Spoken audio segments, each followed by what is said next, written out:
Morning guys, so ayun, nagtitimpla muna kami ng kape kasi sobrang lamig dito. Parang nasa Baguio kami. Kaya na sir, sa pakape. Kape, sige. Let's go. Pagkagising namin sa day 3 ay may palibreng kape sila sir. At pinanood na din nila yung first upload namin sa YouTube. Kaya panoorin nyo na din at mag-subscribe na rin kayo.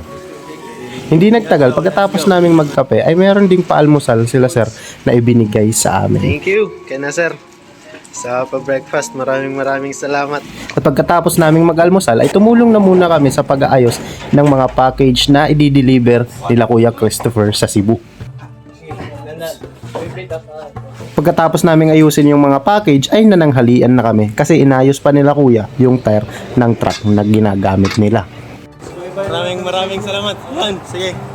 Thank you. Bye-bye. Bye. Camping mo always. Balik na ulit kami sa biyahe at pupunta na kami sa Ormoc Port. So day 2, 4:15 ng hapon at balik na kami sa biyahe. Papuntang Cebu. Let's go. At ilang minuto lang na biyahe ay nakarating na kami sa port ng Ormoc. Diretso na ding sasakay yung truck na sinasakyan namin sa barko kaya libre na kami ng pamasahe. Ayun nga guys, mga alas 8 pa yung alis namin dito sa Ormoc, papuntang Mandawi, Cebu. So, di pa namin alam kung ano mangyayari sa amin sa Cebu. Pero kita-kits tayo doon. Let's go! Ito yung unang pagkakataon na makakapag-hitchhike kami sa isang barko. Kaya isa sa goal namin dito ay makipagkaibigan sa mga nagtatrabaho sa So, barko. ayun nga guys, nakasakay na kami ng barko.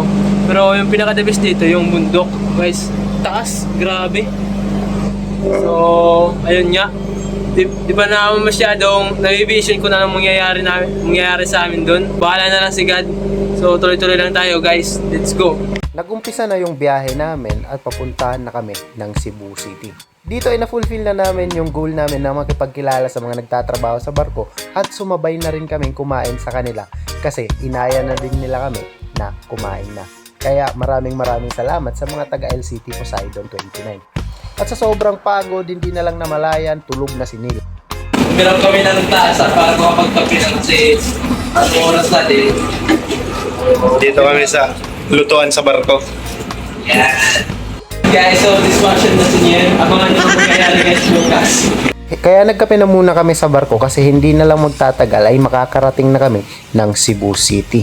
At hindi nga lang din nagtagal ay padaong na din yung barko namin dito sa may Mandawi City. Yun, so touchdown Cebu na kami. At maraming salamat kina Kuya Christopher at kay Kuya Sammy sa pagpapasakay sa amin. Kumbaga parang kinupkup na nila kami. So thank you ng marami sa inyo. So see you. So yun guys, kukunin na namin yung namin mga gamit para makalis na din. So, let's go. Dito ay nakisakay kami kay na Sir Gamaliel kasi nakilala namin siya pagkalabas namin sa port ng Mandawi City at papunta sila ng Cebu City. So thank you kayo kay Nasir sa pagpapasakay sa amin.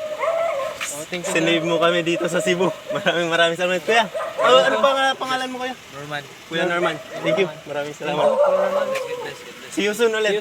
Thank you. Salamat. So, andito kami ngayon sa Pier 1 at maraming salamat kay Kuya Norman at maraming salamat kay Kuya Norman, lalong-lalo na kay Sir Gamaliel sa pagpapasakay sa amin papunta dito sa Pier 1. Galing doon sa Mandawi. Grabe. Alas 3 ng madaling araw ay naglakad kami papunta sa apartment ng kaibigan namin si Eman kasi dito muna kami makikitulog sa kanya at magpapahinga.